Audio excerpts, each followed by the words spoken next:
Maharani wedding collections brides and Maharani festival വിജയകരമായിട്ട് മുന്നോട്ട് പോവുകയാണ്. അമ്മയുമായി ഒരുമിച്ച് ചേർന്ന് നമ്മൾ വീണ്ടും എത്തിയിരിക്കുകയാണ് ഈ കുടുംബ സംഗമത്തിന്റെ ഭാഗമാകാൻ.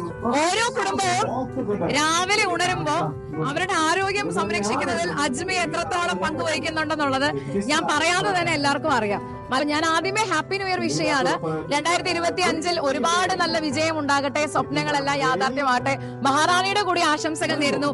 എന്താണ് പുതിയ വിശേഷങ്ങളൊക്കെ? 2025 നല്ലൊരു ദിനമാകട്ടെ എന്ന് ആശംസിക്കുന്നു എല്ലാവർക്കും. നല്ലൊരു ഇയർ ആവട്ടെ, നല്ലൊരു ഇയർ ആവട്ടെ എന്ന് ആശംസിക്കുന്നു എല്ലാവർക്കും. അപ്പൊ തീർച്ചയായിട്ടും അതെ ഈരാറ്റുപേട്ട തൊടുപുഴ എന്ന് പറഞ്ഞാൽ അധിക ദൂരമില്ല. അപ്പൊ എന്നാണ് ഇനി കുടുംബവുമായിട്ടൊരു വിസിറ്റ് മഹാറാണിയിലേക്ക്? മഹാറാണിയിൽ കഴിഞ്ഞ വീക്കിൽ ഒരു വിസിറ്റിന് വന്നായിരുന്നു. നല്ല എൻജോയ് പർച്ചേസ് ആയിരുന്നു, നന്നായിരുന്നു. ഇനി വരും കുടുംബവുമായിട്ട് എന്ത് ആഘോഷങ്ങൾ ഉണ്ടെങ്കിലും മഹാറാണിയിലേക്ക് വരും. Thank you so much. എന്തായാലും 3 പേർക്കൊരു സ്നേഹ സമ്മാനം ബഹുമാനപ്പെട്ട നമ്മുടെ MD റിയാസ് സാറിന്റെ കയ്യിൽ നിന്ന് തന്നെ തരാനായിട്ട് ആഗ്രഹിക്കുന്നുണ്ട്.